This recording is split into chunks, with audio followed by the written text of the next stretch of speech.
Bueno, nos toca el turno ahora de lo que son las conferencias y exposición de trabajos orales referidos al uso de silo bolsa para almacenar reservas forrajeras.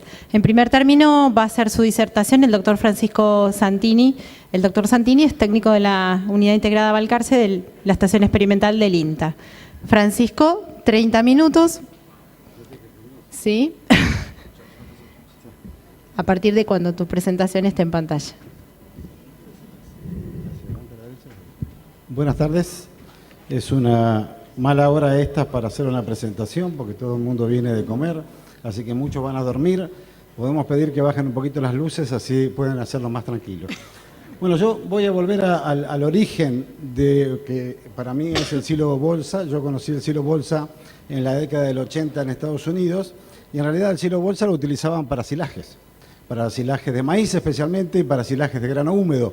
Después se convierte, digamos, en un instrumento para conservar granos. Creo que comienza en la década del 90 y creo que gran parte de estos trabajos se hicieron acá en la Argentina. Así que mi charla de esta tarde está enfocada a los forrajes conservados y a la utilización del silo bolsa para conservar estos forrajes que son de gran utilidad en lo que es la producción animal. Así que vamos a cambiar un poquito el foco de lo que es el grano per se, al silo, al silaje, la conservación de forrajes y a la producción animal enfocada más que todo a lo que es producción vacunos para carne. Lógicamente, la historia en la Argentina del silaje no comienza con el silo bolsa. Acá estoy presentando una foto que la obtuve de la gente de Barro, de Tres Arroyos, de la década del 40. Ya teníamos silajes en la Argentina hechos de esta manera, hechos sobre todo de sorgos, o sea, se hacían en ese momento de sorgos de pastoreo que se ensilaban y que se consumían posteriormente. Yo conocí los silajes en el año 62, yo fui a una escuela agrotécnica y ahí hacíamos silaje también de sorgos para las vacas lecheras. Hoy los silos aéreos entonces son un poquito distintos a los que vimos en la foto anterior, o sea, pasaron más de 70 años desde aquella foto al día de hoy. Tenemos estos silajes, entonces silos aéreos, silos puente que llamamos nosotros. Lógicamente estos silos puentes se usan en este país en una proporción bastante importante y sobre todo para las grandes extensiones que vamos a ensilar utilizamos este tipo de estructura de silos, pero en los últimos, yo diría, 10, 12 años ha avanzado enormemente lo que hoy nos toca presentar, que es el uso del silo bolsa. Hoy aproximadamente el 70% del total de hectáreas que hacemos para ensilar van adentro de un silo bolsa. Se ha aumentado enormemente el porcentaje de las hectáreas y lo vamos a ir viendo en ayudas visuales posteriores. ¿Qué metemos dentro de estos silos bolsas? ¿Qué silajes hacemos en ellos? Bueno, hacemos silos de planta entera de maíz y sorgo, que son los que más se utilizan en el país. Hacemos silajes de verdeos de invierno y pasturas. Para nosotros los silajes de verdeo de inviernos es la cebada, el centeno, el trigo, la avena, el ryegrass, también lo consideramos un verdeo de invierno y muchos de ellos van a dar a estos silos bolsas convirtiéndose en silajes, preservándose a través de un proceso de anaerobiosis, un proceso fermentativo con caída del pH que nos permite mantener ese forraje por largo tiempo dentro de las bolsas. También hacemos silajes de granos húmedos. Sobre todo en la Argentina se hacen silajes de granos húmedos. Hace mucho tiempo, cuando comienza en la década del 90 a hacerse en la zona de Tandil, se comienza a hacer los silajes de granos húmedos de maíz y después se hacen los silos de granos húmedos de sorgo. O sea, son elementos que han ido popularizando el uso de este tipo de estructura. Y hoy, hace unos años atrás, comenzamos a utilizar este tipo de estructura, perdonen, ahí no voy a cambiar de lugar. Estamos haciendo el almacenamiento de subproductos, sobre todo de grano de destilería, la burlanda que llamamos nosotros, tanto sea de maíz como de sorgos, o sea que se ha ampliado el uso que le damos a esta estructura plástica de nosotros. Hoy esto es muy común ver en cualquier establecimiento, o sea, un silo de 12 pies, de 80 o de 100 metros de largo, una embolsadora y los camiones o los acoplados forrajeros trayendo el material desde el campo para confeccionar un silo que va a ser utilizado entonces en nuestros sistemas de producción. Hoy el silo es uno de los principales componentes de lo que es la dieta en el campo en la Argentina, en la producción animal de carne en la Argentina. Acá podemos ver, digamos, del año 2006 al 2012 aproximadamente, cómo fue evolucionando las hectáreas que destinamos a la producción de silo, o de silaje, en realidad, para nosotros. O sea, el silo es la estructura que lo contiene, el silaje es el forraje que se encuentra dentro de esta estructura. O sea, en el Propeco, que es un proyecto de INTA de hace unos años atrás, algunos están acá presentes, los que lo iniciaron, indica que más o menos para el año 94 teníamos 80.000 hectáreas, sobre todo de maíz, que se utilizaban para hacer silajes. Ustedes pueden ver, y no voy a ir a todos estos años, pero pueden ver que en el 11-12, después les voy a mostrar el 13-14, tenemos alrededor de 1.600.000 hectáreas destinadas a silajes, el cual el principal componente es el maíz, que podemos ver acá con algo más de 1 millón de hectáreas. Después el silo de sorgos en sus distintos híbridos, alrededor de 400.000 hectáreas. Y en que menor proporción tenemos son los silajes de verdeos y pasturas, que están por debajo de las 200.000 hectáreas. Pero ustedes pueden ver la evolución que ha tenido, entonces, en forma marcada a través de los años. ¿Por qué? Porque el sistema de producción de vacunos para carne y de vacunos para leche se ha ido intensificando en la Argentina a medida que hemos cedido hectáreas productivas para la producción agrícola, aproximadamente 12 millones de hectáreas en los últimos 15 años aproximadamente se cedieron a la parte agrícola y por lo tanto hemos tenido que intensificar el sistema ganadero, también utilizando parte de lo que es la producción agrícola para el destino de silajes. Acá lo que pueden ver ustedes en las barras rojas y las barras celestes es el destino que tienen. En general es carne y leche, pero tenemos más destino para carne que para leche, ¿sí? O sea, lógicamente de mayor cantidad de cabezas de ganado para carne, alrededor de 50 millones, que para leche, que son alrededor de 2.200.000. Y acá lo que tenemos expuestos es cómo fue evolucionando el uso del silo bolsa, acá en toneladas totales, de 38% al año 10-11, a la cosecha 10-11 aproximadamente el 77% de los silajes se hacían con silo bolsa. En esta otra ayuda visual presento la información de la CAF, que es la Cámara Argentina de Contratistas Forrajeros, o sea, la información aproximadamente, ellos tienen 260 empresas y ahí tomé la información. Hoy tenemos el destino para que se utilizan los silajes, el 47% es aproximadamente para leche y el 53% para carne, y las hectáreas de silos aéreos, o sea, tipo trincheras, que son los que se utilizan, el 34% y el silo bolsa el 66%. O sea, el silo bolsa predomina hoy sobre otros tipos de infraestructura para el silaje. Si nosotros consideramos qué tipo de material ponemos dentro de estos silos, tenemos que alrededor del 60% es maíz, o sea que el productor argentino tiende a utilizar el forraje, o sea, la planta de maíz, como elemento para alimentar el ganado, tanto sea de carne como de leche. El sorgo le sigue como en el 23% y posteriormente, como habíamos visto también en la ayuda visual anterior, los verdeos de pasturas están alrededor del 18%. Esto da que este año pasado, o sea, el año 13 y el año 14, hicimos alrededor de 1.800.000 hectáreas de silajes. Y si uno pone un rendimiento, después vamos a ver rendimientos de distintos cultivos, en 10 toneladas de materia seca, considerando el silo de maíz, que puede estar en 17, 18, lógicamente muy variable, el sorgo aproximadamente lo mismo, y los verdeos alrededor de 10.000 kilos, nosotros podemos ver que estamos poniendo dentro del silo bolsa alrededor de 12 a 13 millones de toneladas de materia seca. Estoy hablando acá, no de material verde, sino de materia seca. O sea que estamos poniendo unos cuantos kilos de alimento para la alimentación de nuestros animales. Como yo les comentaba, no solamente estamos haciendo silajes con el silo bolsa, sino que también estamos utilizándolo para preservar y conservar sus productos, que si bien no son nuevos, en la Argentina comenzaron a evolucionar de forma muy marcada a partir de hace 3 años, en los DDG o los granos de destilería, nosotros llamamos burlanda a esto, burlanda húmeda, que lo podemos preservar también en los silos bolsas. Esta es la burlanda húmeda, que tiene alrededor de 60% húmeda, y esta es la burlanda seca, que lógicamente tiene un contenido de materia seca cerca del 90%. Si nosotros ponemos estos materiales en forma directa. Esto es lo que sucede con la bolsa, no aguanta, o sea, es una estructura distinta que la que tiene una planta. Esto es un material que ha sido procesado y por lo tanto la densidad es mayor. Se rompen estas bolsas, por lo tanto, para hacerlo, y esto se ha traído también tecnología de Estados Unidos, se la mezcla con algún heno del 7 al 10% o al 15% para poder tener una estructura lo suficientemente buena dentro de la bolsa que permite preservarlo sin que haya rupturas y permite entonces mantenerlo durante mayor cantidad de tiempo en el campo para utilizar la alimentación animal. El grano húmedo hoy se comenzó aproximadamente en la década del 90, como yo les comentaba, sobre todo para el ganado lechero. Hoy aproximadamente entre el 15 y el 20% de los tambos utilizan el grano húmedo en la alimentación.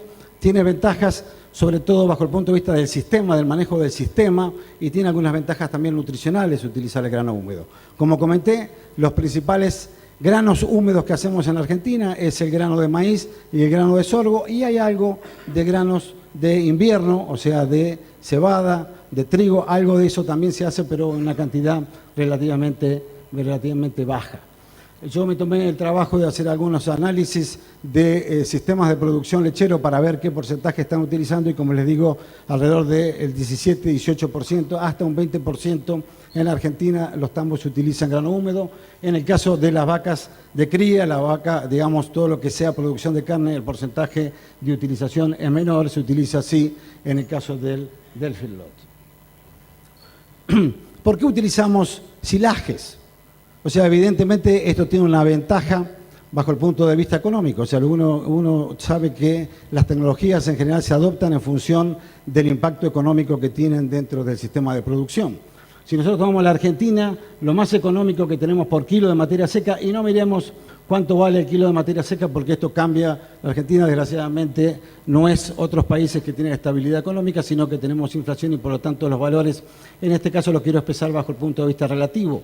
Lo más barato que tenemos nosotros bajo el punto de vista de la producción, kilos de materia seca, o el valor del kilo de materia seca, es la pastura o los forrajes, en consumo directo, o sea, en pastoreo. Pero si ustedes miran acá a la izquierda de esta gráfica, inmediatamente después de las pasturas tenemos los silos de maíz y silos de sorgo. ¿Y por qué es barato? Porque tenemos una gran producción, que se lo voy a mostrar, que está en el orden de los 18 mil kilos de materia seca por hectárea. Eso, por lo tanto, diluye el costo por kilo de alimento que podemos producir. Si ustedes miran, en cambio, lo que es el silo de pradera, bueno, ya estamos bajando de esos 15, 17, 18 mil kilos a 10.000 o algo menos de tonelaje por hectárea, y por ende el costo unitario que tenemos por kilo de materia seca producido aumenta, pero dentro de determinado sistema ajusta bien para la alimentación y por lo tanto tenemos un 18% de los silos que se hacen con silo de praderas o verdeos. Los rollos son mucho más caros por kilo de materia seca y por ende es que ha evolucionado en forma muy marcada lo que es el silaje. Lógicamente también podemos tener rollos de calidad si lo hacemos de alfalfa o lo hacemos en lugares donde nos permiten, digamos, la cosecha del material en el momento adecuado, o sea, en el estado fenológico adecuado, que no se da en toda la Argentina pese a que tenemos un clima templado. Si vamos a Santa Fe, si vamos a Córdoba, nosotros podemos cosechar pasturas en estado fenológico vegetativo. Si vamos a la zona de Balcarce o todo lo que es Cuenca del Salado, gran parte de la provincia de Buenos Aires, tenemos que esperar bastante, noviembre o diciembre o a veces más, para poder tener las condiciones ambientales adecuadas para hacer un heno, o sea, que se seque, y por ende estamos entonces enrollando en general, haciendo heno, enrollo, con una baja calidad.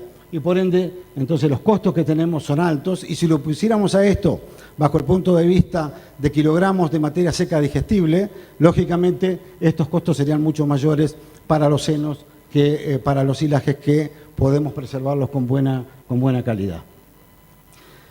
Estas son las condiciones que tenemos de producción de forraje en la Argentina. Eso es un clima templado, con caídas de producción en invierno, con altas producciones. El 60-70% de la producción se genera en primavera, en verano decae por las condiciones ambientales, y en otoño, fines de verano, otoño, nuevamente tenemos un pico de producción.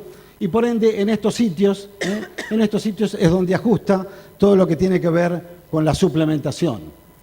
Tenemos la suplementación de invierno, que la podemos hacer o generar mayor cantidad de forrajes con verdeos de invierno, o utilizar reservas forrajeras o granos que podemos ser utilizados. O sea, la Argentina es un gran productor de granos, y en general los granos Hoy, por lo menos bajo el punto de vista de relación costo-beneficio, el grano de maíz es, por ejemplo, barato en relación al kilo de carne y lo podemos utilizar sin ningún tipo de inconveniente. El otro lugar donde podemos utilizar las reservas forrajeras o los granos como suplementos es en el otoño-invierno, dado que nuestros forrajes, por las condiciones ambientales, disminuyen su producción. Entonces, se ajustan perfectamente en nuestro sistema de producción para mantener altas cargas en función de la producción de forraje que tenemos y la utilización de los suplementos, poder mantener altas cargas y buenas ganancias de peso que después en algún momento vamos a ver. Entonces, una rápida definición de lo que podría ser el sistema argentino. Lógicamente, esto es muy general. Los sistemas son en base a pasturas o verdeos, y acá podemos poner también los forrajes, digamos, tradicionales o típicos de la cuenca del Salado o de otros territorios, o sea, tenemos pasturas propias y naturales del sistema. Podemos poner la suplementación con granos o con silajes, y después podemos, dentro de estos sistemas que nosotros llamamos pastoriles, podemos introducir lo que es el encierro, lo que es corral de recría, esto sería el feedlot de recría, o el feedlot o corral de terminación. O sea, nosotros podemos poner el ternero de destete, hacer una buena recría para después tener un animal con mejor frame, con mejor tamaño, para lo que es el proceso de terminación. Entonces, esto es lo que podríamos decir, lo que son los sistemas de la Argentina. Pastoreo, grazing, pastoreo, suplementación o utilización de corrales, tanto sea en la recría como en la terminación. Esto es lo que vemos. Entonces, las almohadas blancas, que nos permiten tener forrajes conservados, vemos feedlot de terminación, vemos suplementación a campo con granos o con silajes, y vemos lo que llamamos hoy autoconsumo, sobre todo de silajes, es lo más recomendado en nuestros sistemas de producción, y los ven en todos lados.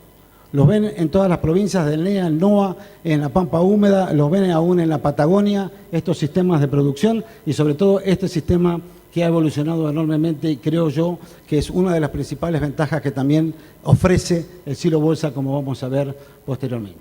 Algunas características muy rápidas en cuanto a los ensilajes de maíz y de sorgo granífero de planta entera, que son los principales materiales que nosotros ensilamos. O sea, altos niveles de producción de materia seca por hectárea, ya les comentaba, en un periodo relativamente corto, 6 meses, nosotros podemos tener una gran producción de forraje de alta calidad. Porque nosotros acá tenemos, que ya lo voy a mostrar, almidón, tenemos grano.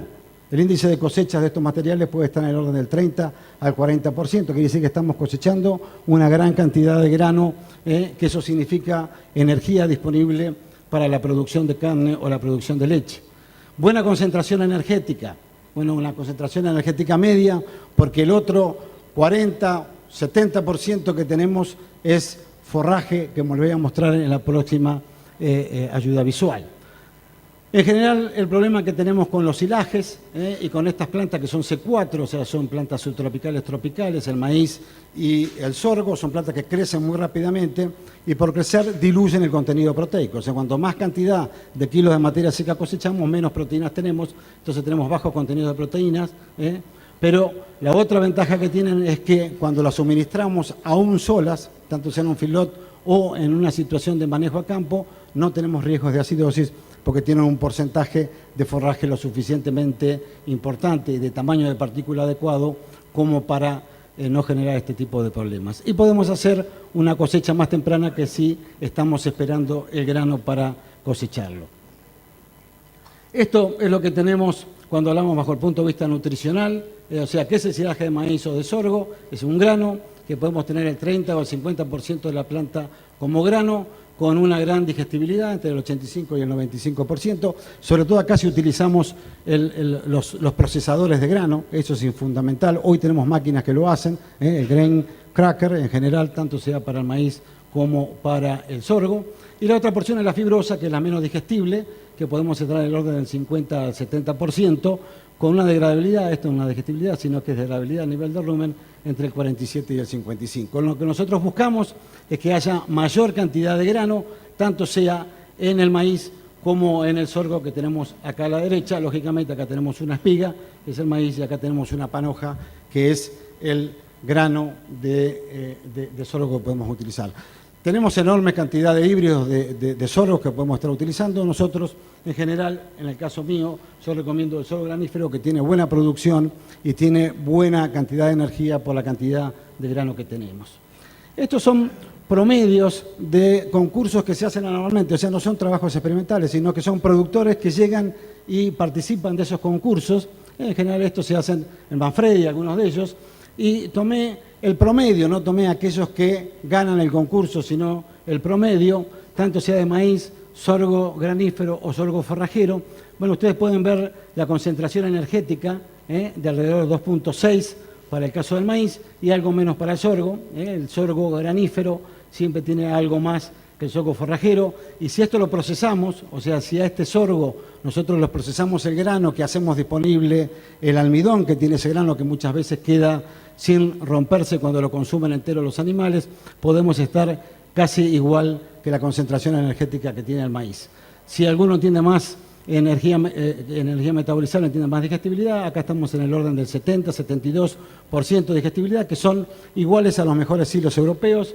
Y en el caso de los sorgos podemos estar algo más abajo, 67-66% de digestibilidad. O sea, es un alimento de mediana a bueno en cuanto a la concentración energética que tiene. Para que tengan una idea, el maíz grano tiene el 3.3 megacalorías, alrededor del 90% de digestibilidad.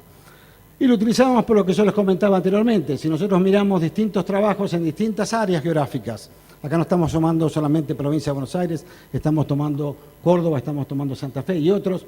Estamos en sorgos, podemos estar alrededor de 16.000 kilos de producción de materia seca, y en maíces también alrededor de 17.000-18.000 kilos de materia seca. Esto es en secano. Nosotros también tenemos ahora producción de maíz para silaje en la cuenca del Río Negro, o sea, en el sur, en Viedma, por ejemplo, y podemos tener producciones de arriba de 25.000 kilos de materia seca. O sea que esos lugares hoy se están transformando también no solamente en producción hortícola, sino en producción ganadera y sobre todo producción de leche, con una altísima producción de silaje para maíz y también con altísimas producciones de alfalfa, que lógicamente irrigada tiene producciones altísimas, ¿no? Esto es el corn cracker o el grain cracker. Es necesario procesar el grano en el silaje de planta entera para que tengamos una mejor disponibilidad de la energía del almidón, que va a ser importante para todo el proceso de lo que es ganancia de peso y lo que es acumulación de grasa en el caso de los rumiantes. ¿Qué pasa con los silajes de invierno? O sea, los silajes de invierno también vienen creciendo en Argentina, hablamos de un 18% hoy, pero van creciendo en muchos lugares, tanto sea para la producción de carne como para la producción de leche.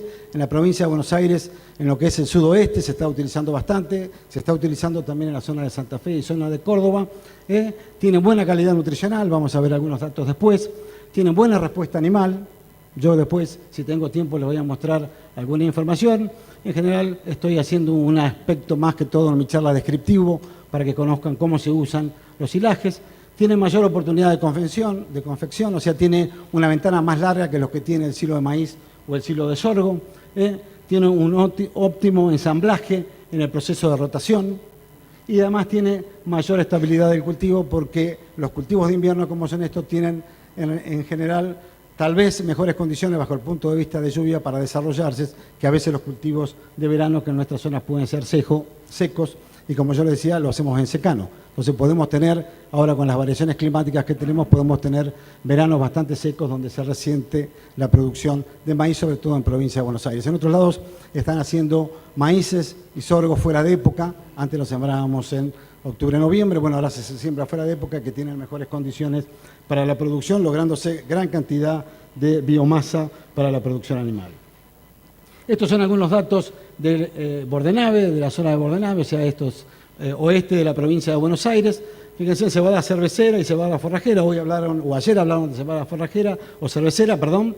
Bueno, también se utiliza para la confección de silajes, y acá vemos que cuando está fertilizada con nitrógeno podemos llevar a producciones de 12 a 13.000 kilos de materia seca. O sea, es una gran producción para un verdeo de invierno. En el caso del trigo, alrededor de 10.000 kilos, y en el caso del centeno, de alrededor de 14.000 kilos. Acá lo que tenemos que tener en cuenta también es el momento de cosecha, o sea, tenemos que hacerlo en grano pastoso, no esperar a grano duro, porque la calidad del material disminuye en forma marcada.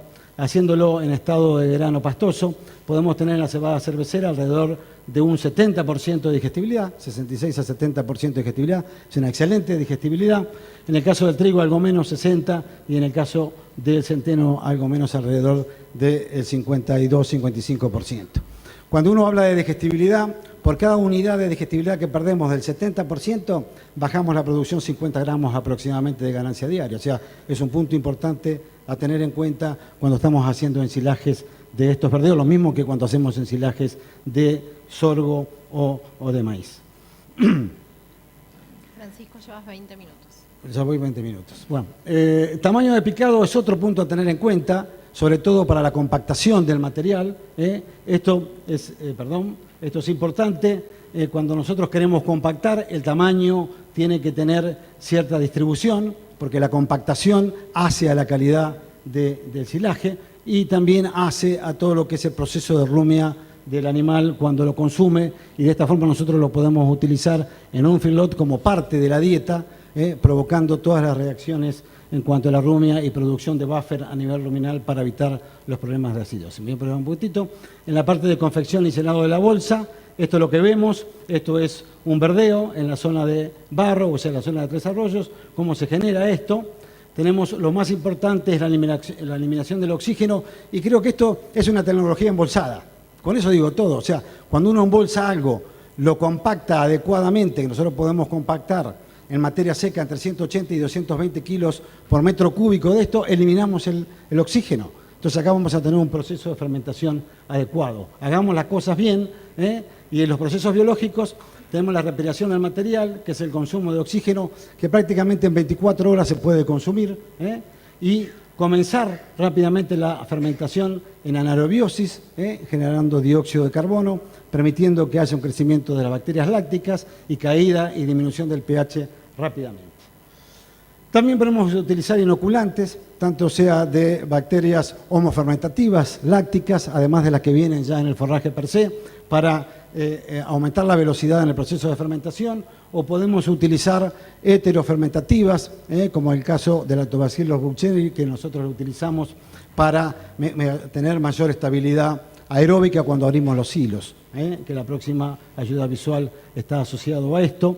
Esto es lo que va pasando en el silo, en el proceso de respiración. Tenemos entonces que se consume rápidamente el oxígeno, va a caer el pH, nosotros buscamos un pH por debajo de 4, 3,6, 3,7 es adecuado, y que la concentración de láctico, que acá tenemos, aumente rápidamente, porque este es el que va a hacer caer el pH y va a mantener el silo, mientras nosotros no alteremos el ambiente dentro de la bolsa, lo van a mantener en condiciones adecuadas, dado que a pH que estaba nombrando yo de 3,6, 3,7 no hay crecimiento ni de bacterias, ni de levaduras, ni de hongos. O sea, prácticamente ni de bichitos, no hay ningún tipo de crecimiento, y lo podemos preservar mientras no generemos un cambio en la atmósfera interna de ese silaje. Que nosotros lo hacemos cuando lo abrimos en el suministro, cuando lo abrimos vamos a tener un aumento en las levaduras que teníamos ya en este silaje. Con el oxígeno funcionan, y la levadura que hace aumenta rápidamente la temperatura y comienzan los procesos de pérdida que nosotros conocemos como estabilidad aeróbica. Entonces, ¿qué es lo que tenemos que hacer para tener estabilidad aeróbica? ¿Por qué existe esto? Tenemos alta población de levaduras naturales que se mantienen en el silo pese al pH bajo. Las levaduras se desarrollan con el oxígeno durante la confección, y luego, cuando hay dióxido de carbono, permanecen dormidas. En el momento que la abrimos o comenzamos a suministrar el silaje, tenemos oxígenos, y acá se multiplican velozmente. Entonces el ácido láctico se metaboliza con pérdida de calidad y menor digestibilidad, y entonces menor concentración energética. O sea, estamos perdiendo energía que de otra manera podrían utilizar los rumiantes. También se volatilizan los otros ácidos grasos volátiles, como puede ser acético, va a aumentar el pH, se desarrollan hongos y la palatabilidad disminuye, por lo tanto también disminuye el consumo. ¿Qué es lo que podemos sacar? Como yo le comentaba, con los aditivos, podemos transformar este ácido láctico en ácido acético, y el acético es un fuente inhibidor de lo que es el crecimiento de las levaduras, y por ende podemos utilizar esos aditivos para mantener la calidad durante el proceso de suministros. Dos palabras acerca del silaje de grano húmedo. Esto es silaje de grano húmedo, lógicamente lo partimos, lo hacemos con un una máquina de esta naturaleza, o sea, con rodillos. En el momento de meter el grano es cuando lo estamos procesando. ¿Y qué vamos a tener? Vamos a lograr este tipo de calidad. De vuelta no estoy tomando de trabajos experimentales, sino que estoy tomando datos que entraron al laboratorio del INTA Balcarce de productores de maíz con alrededor del 74% de materia seca, o sea que tiene un 25% de humedad, 26%. Lo ideal es tener arriba de 28%, entre 28 y 30 sería lo ideal para todo el proceso fermentativo y utilización por parte del rumiante. En los sorgos estamos alrededor del 70%, o sea con el 30% de humedad, y la concentración energética que tenemos es alta, casi la de un maíz común y silvestre, algo menos porque se consumió algo de los hidratos de carbono, 3.2 megacalorías, y en el caso de los sorgos alrededor de 2.9 megacalorías. O sea, son alimentos, silajes de grano húmedo de alta concentración energética. Suministro, esto es lo que vemos en algunos establecimientos, o sea, tenemos pala para suministrar directamente sacando del silo de bolsa a los mixer y ahí suministrado a lo que sea, o tenemos el autoconsumo, que esta también es una foto que yo tomé prestada de la gente de Barrow de hace 40 años atrás, o sea, siempre tratamos de hacer el menos trabajo posible y dejamos animales que lo hagan. O sea, el autoconsumo se inventó para eso y ya vemos una foto de la década del 40 a una vaquita lechera holando argentino consumiendo un silaje. Lógicamente, esto no lo es lo ideal, pero esto es hace 70 años atrás. Hoy es el autoconsumo, es esto, yo le voy a ir mostrando algo más.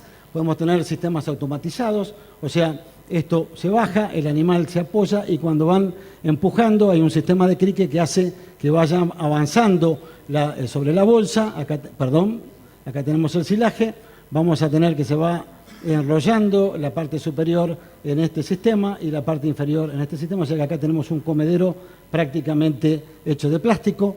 Acá tenemos una reja que se llama, esta es la ideal, no tiene los barrotes verticales que hacen que entren menos animales a consumir. Esto también se ve muchísimo en el campo. Hoy yo diría que gran parte de los silos bolsas se consumen en autoconsumo, lógicamente también hay utilización de pala y sobre todo en los feedlot de esa naturaleza. Y tenemos sistemas todavía más baratos, que directamente el sistema tablón, en el cual con un tablón se asemeja a un comedero, pero todas estas cosas también requieren de la presencia del hombre, como hablaban anteriormente. No es que dejemos los animales solos, hay que pasar a revisar, ver cómo va avanzando el sistema, hay que tener alambrados eléctricos alrededor, porque a los animales les encanta romper la bolsa y hay animales de 2 patas con zapatos que son también sumamente peligrosos cuando trabajan alrededor de estos elementos. Esto no, lo mostró ayer a alguien cuando habló también, esto es lo peor que uno puede hacer con un silo. Esto significa que estamos estropeando un porcentaje importante, o sea, son pérdidas intangibles, el productor no lo ve, pero estamos perdiendo materia seca, estamos perdiendo valor proteico, estamos perdiendo energía. ¿Tá? Esto es lo ideal para que haya un proceso de oxigenación, que es lo que no buscamos en un silo, que no haya un proceso de estabilidad. Nosotros lo que buscamos es avanzar 30 o 40 centímetros por día en una cara. Fíjense que al tener todo esto abierto estamos oxigenando y realmente perdiendo calidad en el silo.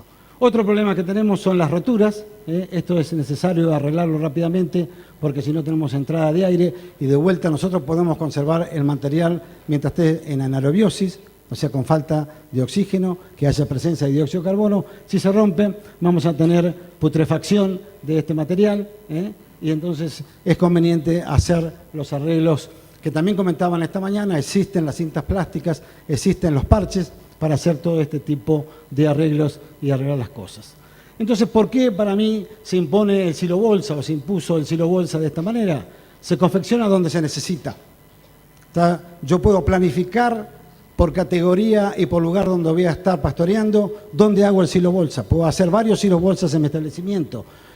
Puedo hacer autoconsumo, como ya les mostré, muy simple, solo correo eléctrico, o hay sistemas automatizados que prácticamente no requieren de la mano del hombre, aunque tenemos que estar mirando. Ahorro costos de traslado. Acá trasladamos mucha agua cuando trasladamos silaje. Silaje tiene un 30, 33, 34, 35, hasta 40% de materia seca, o sea que estamos trasladando 60% de agua. Entonces, el hecho de no trasladarlo significa menos gasoil, menos mixer, menos tractor.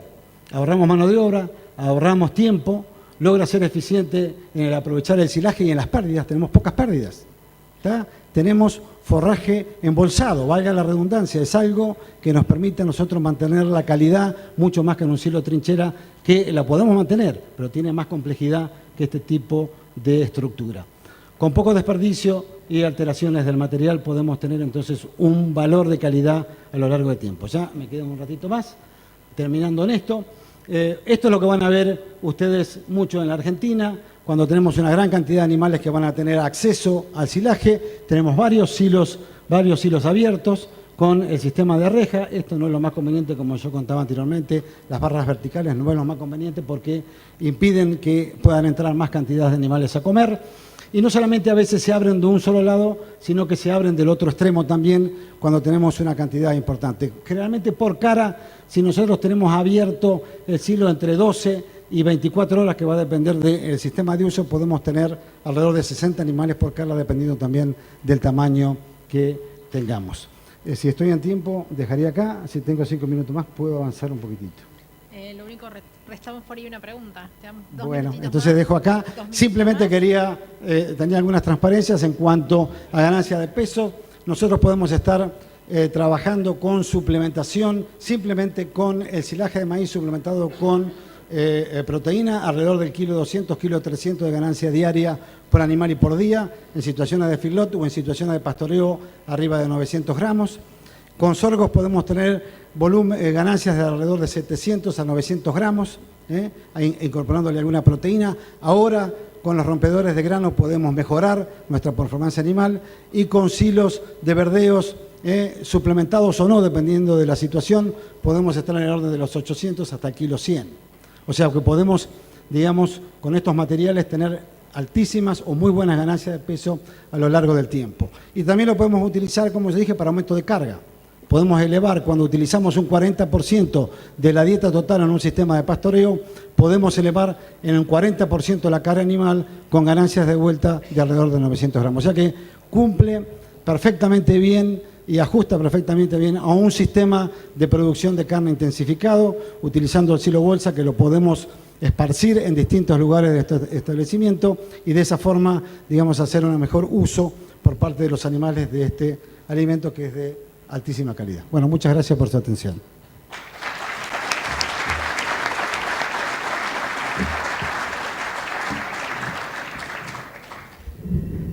Bueno, tenemos un tiempito para unas preguntitas para el doctor Santini.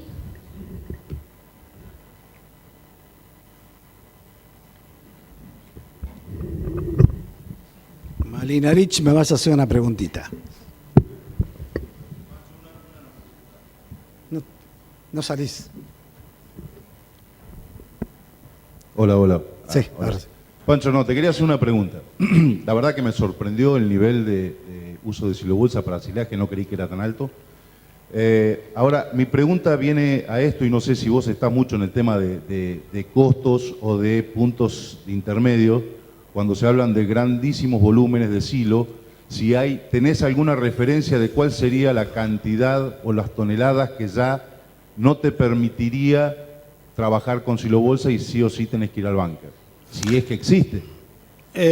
Indudablemente los silos, vamos a hablar de silos en general, de mayor tamaño se hacen silo tipo puente, digamos silos aéreos, porque nos permiten una mayor rapidez para todo el proceso. O sea, todo lo que se ha llenado de bolsas, si bien se ha mejorado bastante en el tiempo para confeccionarlas, es más lento que el otro sistema. Yo no te podría decir dónde está el breaking point, o sea, acá paso para un lado, acá pasa para el otro. Sí, en los costos, si uno entra, yo en general a veces los costos no los traigo porque es muy variable, pero si uno entra a la Cámara Argentina de Forrajes Conservados, vos tenés una diferencia aproximadamente de 10 centavos, hoy más o menos. Al precio actual tenés por kilo de materia seca en un silo puente de 81 centavos por kilo de materia seca de silo maíz. Y en el caso de un silo puesto en bolsa está 10 centavos más arriba aproximadamente. O sea que esa es la diferencia, 10 centavos de diferencia, 81 y 91, que de cualquier manera los dos son sumamente económicos cuando nosotros miramos la ventaja que tiene y la conversión. Yo no hablé de conversión, pero podemos estar convirtiendo con algo de proteína alrededor de 7 kilos de silo en 1 kilo de carne. ¿tá? Entonces vos tenés 80 centavos por kilo, 90 centavos por kilo y tenés un valor de un novillo de 350 a 400 kilos de alrededor de 16, 17 pesos. ¿Tá? Entonces hoy es un negocio y lo ha sido durante estos últimos 15 años porque viene creciendo en forma muy marcada, ¿no?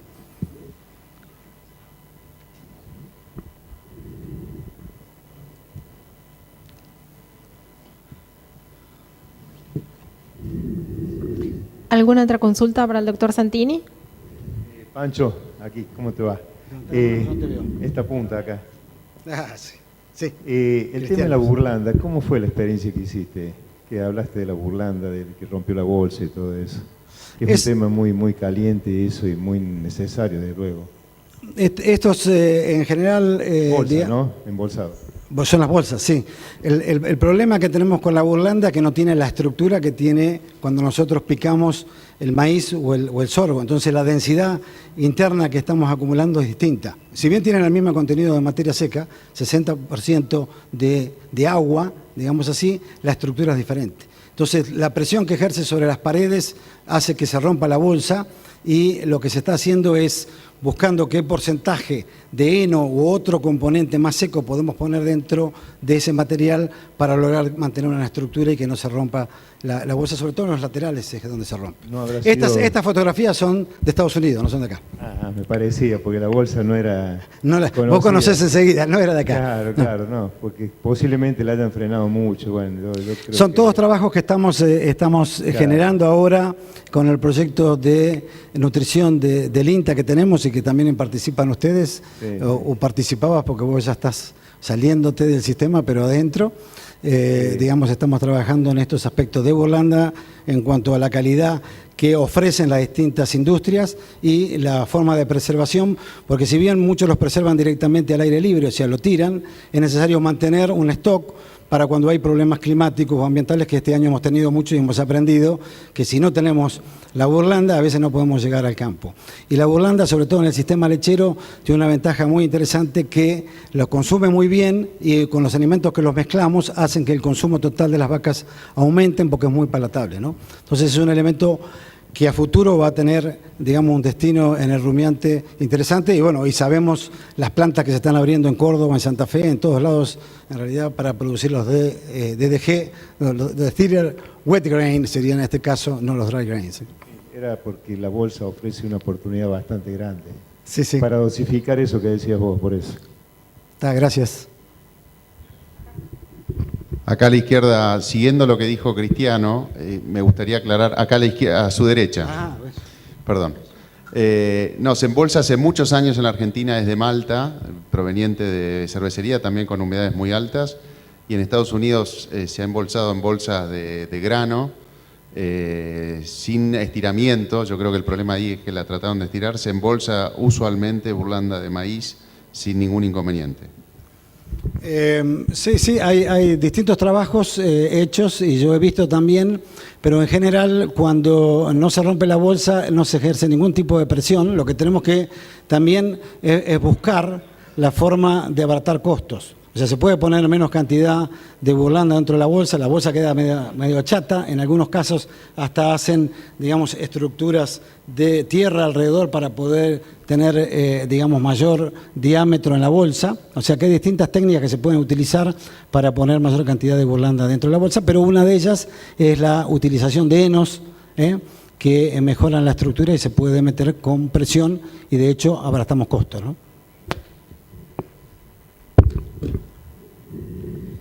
Bueno, si no hay ninguna consulta más, agradecemos al doctor Santini su disertación y además nos va a presentar al próximo disertante.